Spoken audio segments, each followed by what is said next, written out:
Welcome to my new guys. যাচ্ছে একেবারে light stand সব রেডি করে, সব রেডি।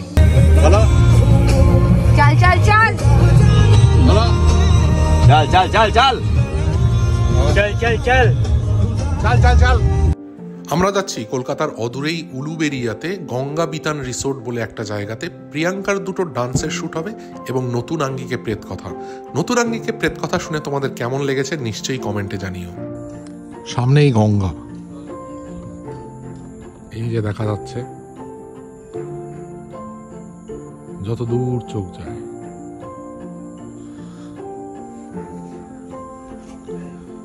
আর ঠিক তার পাশেই আমাদের এই রিসোর্ট। গঙ্গা নদীর ধার ঘেঁষেই এই রিসোর্টটিতে মোট 3টি কটেজ রয়েছে। আর এই কটেজটি ছিল আমাদের। আর সামনেই সুইমিং পুলে স্নান করতে করতে গঙ্গা নদী দেখা। আর কিছু লাগে? हेलो तनवीर भाई খেতে এলে? হ্যাঁ এই তো ফাইনালি খুব খিদে পেয়েছে। দুপুরবেলা ভাতের সাথে ডাল, আলু ভাজা, দই কাতলা, মাটন সব কিছু মিলিয়ে জম্পেশ একটা খাওয়া দাওয়া হলো। আর খাওয়ার পরে দইটা ছিল অসাধারণ।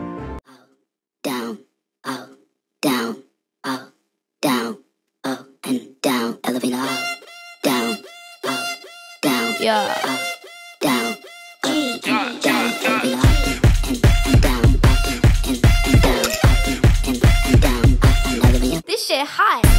and down, up and down, up and down. Fridge, sofa, TV. ওটা হলো গৌরবের ঘর, এটা হচ্ছে আমার ঘর। ঢুকলাম, টয়লেট।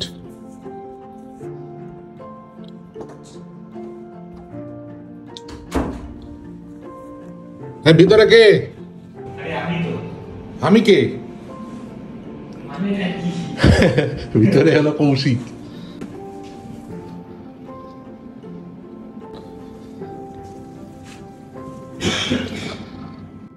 শুয়ে শুয়ে গঙ্গা দেখবো। আর তারপরেই শুরু হয়ে যায় আমাদের প্রেত কথার সেট তৈরির কাজ। নতুন আঙ্গিকে প্রেত কথা কেমন হচ্ছে নিশ্চয়ই জানি। এর ঘটনা প্রেত কথার সম্পূর্ণ স্পেশাল একটি এপিসোডে। আশা করছি সকলে খুব ভালো এবং সুস্থ আছো। আমি তানভীর নিউটন অভি ঘটনাটি লিখছি কলকাতার পাটুলিতে বসে। বাবু ও আচ্ছা, নতুন কিছু আসতে চলছে। এদিকে কৌশিক, লাইট টাইট সব সেট আপ রেডি। আমরা আছি ওই কটেজটা যেটা পেছনে আলো জ্বলছে। বাম পাশে খাওয়ার জায়গা, এই পাশে এটা না এখনো দেয়নি তো রেখে। আর এইদিকে চাঁদের আলো, গঙ্গা। প্রথমে অন্য একটি জায়গাতে জয়েন করলো 1 বছর পর ওই অভিশপ্ত জায়গাটিতে। আমাদের শ্যুট শেষ হয় তখন প্রায় অনেক রাত। বিকেলের স্ন্যাক্স এবং রাতের খাবার কি ছিল এই কারণে দেখাতে পারিনি, কারণ আমরা শুটিং নিয়ে অনেকটাই ব্যস্ত ছিলাম আর ভীষণ টায়ার্ড ছিলাম। কটেজের সামনে থাকা ছাউনির নিচে বসে প্রকৃতি দেখছিলাম আর ওদিকে কৌশিক এবং প্রিয়াঙ্কা ছবি তুলছিল। আর তারপরেই গৌরবদা ভেতরে ঢুকে গেল আর শুরু হয়ে গেল গান।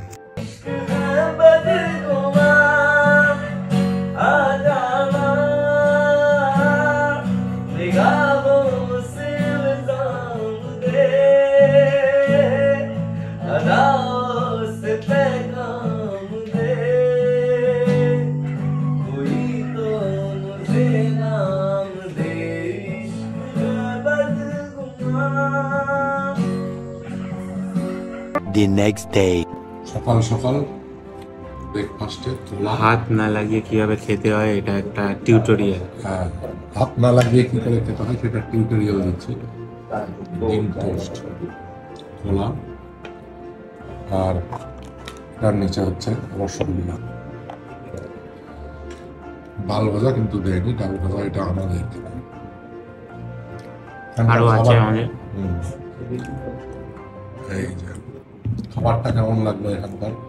প্রত্যেকটা কালকে দুপুর থেকে রাত অবধি টিল নাও এখন ব্রেকফাস্ট অবধি প্রত্যেকটা খাবার অসাধারণ টেস্ট আর বিহেভিয়ার অল ওভার গুড।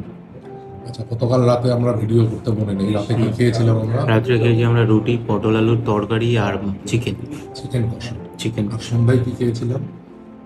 সন্ধ্যায় খেয়েছিলাম পেঁয়াজি দিয়েছিল না, আর দিয়েছিল chili chicken। Chilli chicken. ওহ, অসাধারণ ছিল। এদিকে প্রিয়াঙ্কা খাচ্ছে আর ছবি তুলছে, খাওয়া শুরু করিনি এখন। বাইরে গৌরবদা কথা বলছে কার সাথে। কিন্তু তা সত্ত্বেও আমরা ভেবেই নিই প্রথম থেকে যে হ্যাঁ আমাদের ছেলে- খাবারটা তোমার কেমন লেগেছে গতকালকে? আমার ওখানে গতকালের খাবারটা অসাধারণ, মানে দুপুরে এবং হচ্ছে রাতে?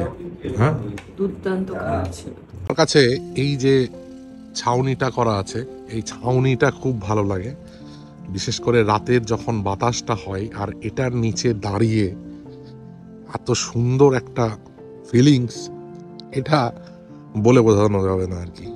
যাওয়ার সময় সবাই এখন গাড়িতে সব ট্যাগ তোলা হয়েছে, এখন আমরা আবার ফিরে যাব কলকাতার দিকে। এই ঘোর সংকটকালে তোমার মতো মহাবীরের পক্ষে এমন আচরণ শোভনীয় নয়। তুমি মোহগ্রস্ত হলে কেন? দুর্বলতা, কাপুরুষতা এসব ক্লিবের প্রকৃতি। এটা ক্ষত্রিয়ের ধর্ম নয়, এতে স্বর্গ লাভ হয় না অর্জুন। তুমি মহাবীর, ওঠো ধনঞ্জয়, যুদ্ধ করো। প্রিয়াঙ্কা আগে থেকেই খুব ভালো গাড়ি চালায় আর রিসেন্টলি ও লাইসেন্সও পেয়ে গেছে, তাই আমরা নিশ্চিন্তে যাচ্ছি।